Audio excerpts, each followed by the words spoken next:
Секогаш крајот на годината е добро време да се направат одредени анализи на состојбите и се разбира за очекувањата за следниот период.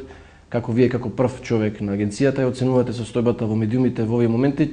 Често беше мета на критики низ годините и од домашната и од меѓународната заедница.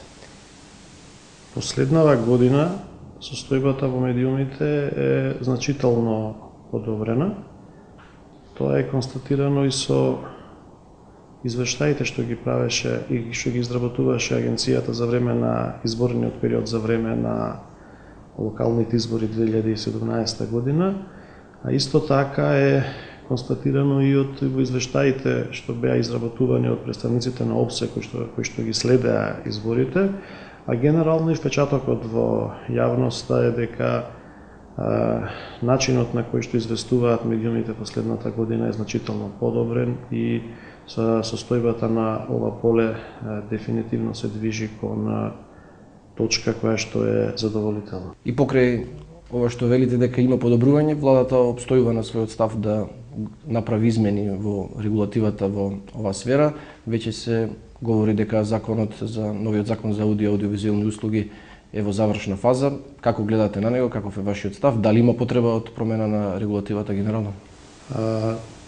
Забелешките или позициите на Агенцијата за аудио и аудиовизуелни медиумски услуги се јавно објавени два пати, еднашка во месец јули, еднашка на крајот на ноември на нацрт текстовите кои што ги изработи Министерството за информатичко општество.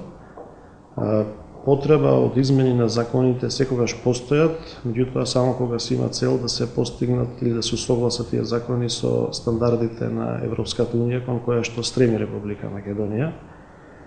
Ставот на агенцијата е дека со овие измени што сега се предлагаат не се оди во таа насока, туку единствена цел на тие промени се кадровски промени во јавниот сервис и во агенцијата, а никакво подобрување или усогласување на регулативата или подигнување на нивото на слободата на изразување, соголемување или зголемување на медиумските слободи.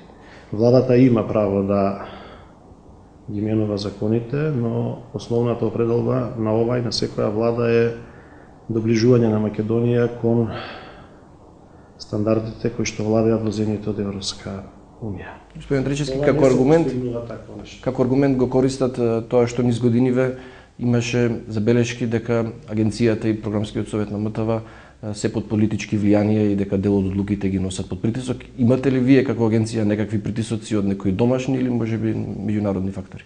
Да, ние сме имале притисоци во минатото и сега, ние тоа јавно го кажуваме, но имаме сили да одолееме на тие притисоци.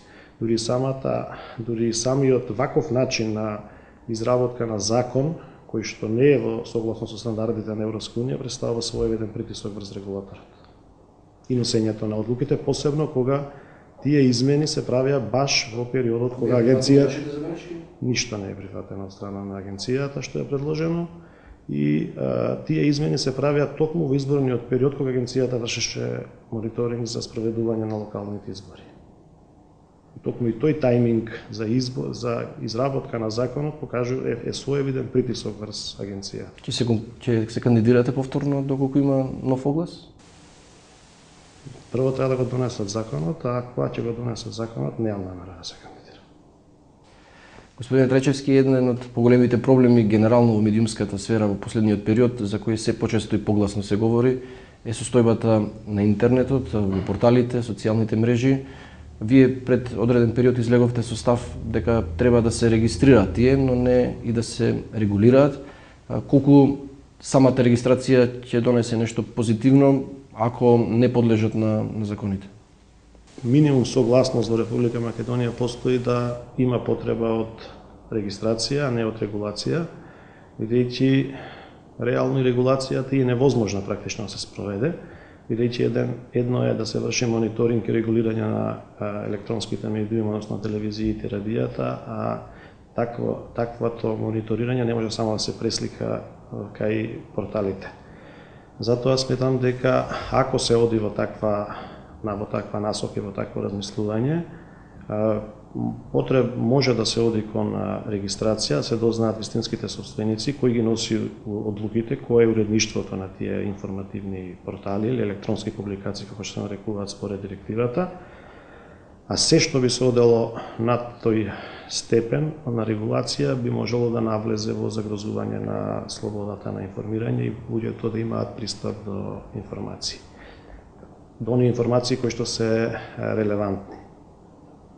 Ние нарачната како агенција едно истражување, ќе го финансира Советот на Европа за новите медиуми, ќе добиеме компаративна анализа за тоа како во другите земји е решен проблемот.